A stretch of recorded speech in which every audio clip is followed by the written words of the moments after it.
एक खुशहाल गांव था जिसका नाम था फुरफुरी नगर। ये गांव बहुत सुंदर था। ठंडी ठंडी हवा, खूबसूरत नजारे और फल से भरे पेड़। यहाँ के लोग बड़े दयालु, नेक और इंसान थे और हर पल खुशी से बिताते। झूमते पर इस गांव में सभी के बीच एक डर मंडराता था जिसके बारे में सभी लोग वाकिफ थे। जैसे ही गांव में रात हो जाती, इसी रात में ऐसा क्या होता था कि अगले सुबह एक इंसान की मौत हो जाया करती। जिसकी भी मौत होती थी उसके ही घर के बाहर उसकी कंकाल पड़ी मिलती थी। ऊपर की मांस नहीं मिलती, बस एक कंकाल। इसी के वजह से गांव के लोग डरते डरते जीते थे। लोगों ने कई बार मंत्री या मुखिया जी से इसकी शिकायत रो रो कर करते, पर मंत्री भी कुछ ना कुछ करेंगे बोलकर अपने कार में बैठकर वहां से चले जाते। लोगों के बीच मायूसी सी छा जाती थी।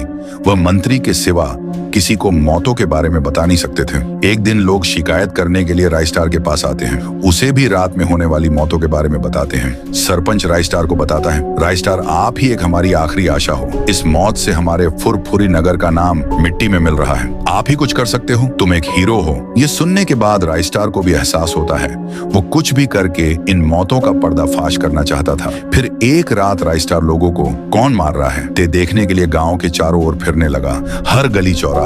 उसी समय अचानक एक घर के सामने धुआं धुआं हो गया। वो धुआं घर को चारों ओर घेरने लगा। उसी धुएं में से बाहर निकली एक डॉल और वो अचानक से एक गाना गाने लगी।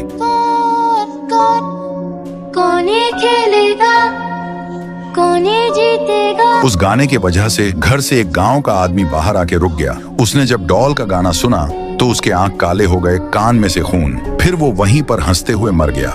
यही सब रायस्टार दूर से देख उसकी रूह कांप उठती है। अचानक वह डॉल लाश के आसपास धुआं करने लगती है। फिर पूरा धुआं हो जाता। डॉल लाश को लेकर चली जाती है। रायस्टार भी दिल थाम के अंदर घुस जाता है। दूसरी तरफ वह डॉल वो लाश टुंग टुंग साहिर को लाकर देती है। टुंग टुंग साहुर खुश होकर डॉल को कहता है, शाबाश, ऐसे ही मेरे लिए लाश लेकर आओ। मैं जल्द ही एक पावरफुल इंसान बन जाऊंगा और पूरी दुनिया पर राज करूंगा राज। ये कहकर टुंग टुंग साहुर उस लाश को अपने दांत से फाड़ के पूरा खून चूस के पीने लगता है। टुंग टुंग उसके पूरे मांस को खा के कहता है। उसी समय धुएं में से सबका चहीता रायस्टार बाहर निकलता है और गुस्से से कहता है, लोगों को मार के खुशी मना रहे हो, उसी खुशी को मिटाने के लिए मैं आया हूँ। ये कहते से ही डॉल आजू बाजू धुआं कर देती। फिर रायस्टार गुस्से से हाथ में बड़ी सी चाकू लेकर घुसता है। उसके बाद रायस्टार टुंग टुंग और डॉल के पेट पर चाकू घुसा घुसा कर मार देता है। टुंग टुंग ने जितने भी लोगों का खून पिया था वह खून फव्वारे की तरह उड़ने लगता है।